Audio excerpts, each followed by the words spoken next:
Taoiseach, I think it's important to take this opportunity to bring a bit of balance into the discussions around the visit of the US President and his wife, given the almost unprecedented slobbering over them that the nation has been exposed to over the last number of days. And it's really hard to know which is worse, whether it's the outpourings of the Obamas themselves or the sycophantic fawning over them by sections of the media and the political establishment. We've had separate and special news bulletins by the state broadcaster to tell us what Michelle Obama and her daughters had for lunch in Dublin, but very little questioning of the fact that she was having lunch with Mr. Tax Exile himself.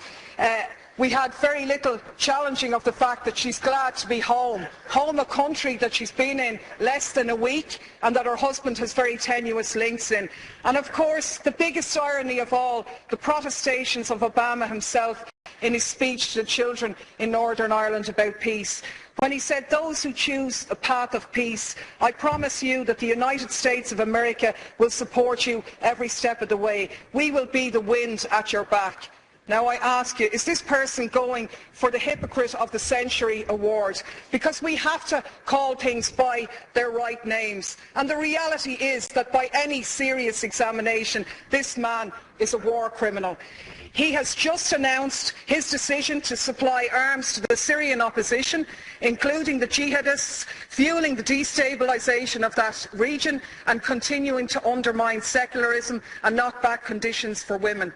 This is the man who is in essence stalling the Geneva peace talks by trying to broker enhanced leverage for the Syrian opposition by giving them arms, and to hell with the thousands more who lose their lives, or the tens of thousands more who will be displaced as this war goes on. This is the man who has facilitated a 200% increase in the use of drones, which have killed thousands of people, including hundreds of children. And you, Taoiseach, you are the one who's turned a blind eye on these activities. You've talked about the G8 being an opportunity to showcase Ireland. But is it not a reality that you have showcased us as a nation of pimps, prostituting ourselves in return for a pat on the head? To be honest with you, we were really speculating this morning whether you were going to deck the cabinet out in leprechaun hats decorated with a bit of stars and stripes to really mark abject humiliation here. So my question to you, Taoiseach, is as follows.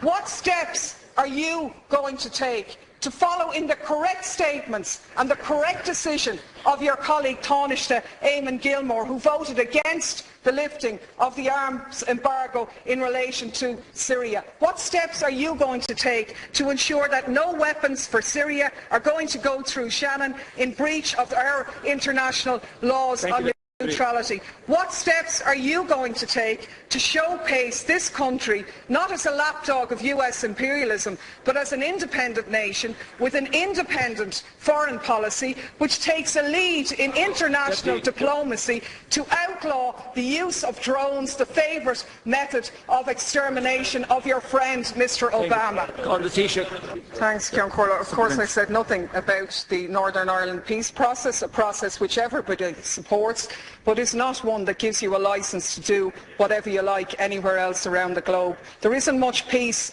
in Iraq, where 26 people lost their lives yesterday. There isn't much peace in Afghanistan. There isn't much peace in Pakistan, and there certainly isn't much peace in Syria.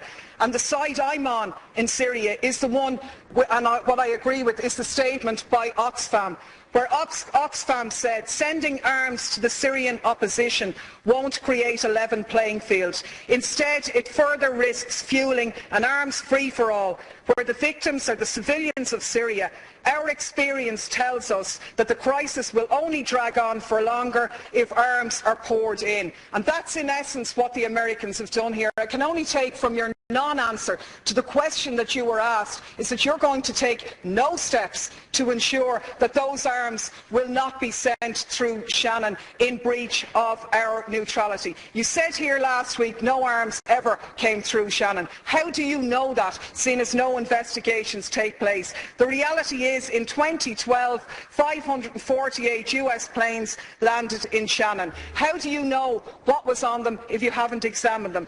Your Minister for Transport report revealed in a parliamentary question that 239 civilian planes landed in Shannon, where they sought permission because they were carrying munitions of war or dangerous goods on a civilian aircraft. What steps are you going to take to intervene in this situation? And the last point I'll make is that people in this country are very fond of our American brothers and sisters, and I think we stand far more shoulder to shoulder with them by making valid criticisms of their president, who has broken his election promises, rather than just pimping this nation as a tax haven for their corporations. I'm sure the Americans would far prefer if their multinationals paid their taxes at home rather than offshore here, so they could develop their health care, so they wouldn't be wasting money on arms being sent to slaughter people in other countries.